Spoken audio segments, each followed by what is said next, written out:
Assalomu alaykum. Sizlar bilan doktor Ilhomjon. Bugun dots terapiyasi haqida ma'lumot berib o'tamiz. Ko'pchilikka notanish bo'lgan bu so'z inglizcha qisqartma so'z hisoblanib, Directly Observing Treatment Short Course degan so'zdan olingan bo'lib, o'zbekchaga tarjima qilganimizda silga qarshi qisqa muddatli kimyoviy terapiya degan ma'noni anglatadi.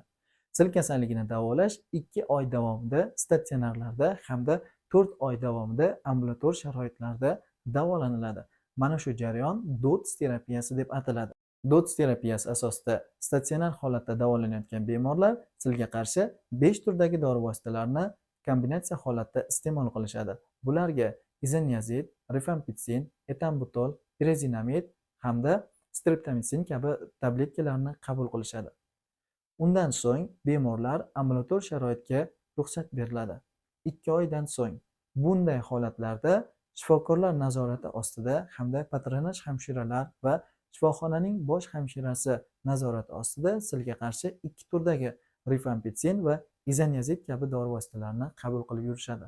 Bu vaqt oralig'ida bemorlardan balg'am tekshiruvlari o'tkazib turiladi. Mana shularning jamlanmasi dots terapiyasi deb ataladi.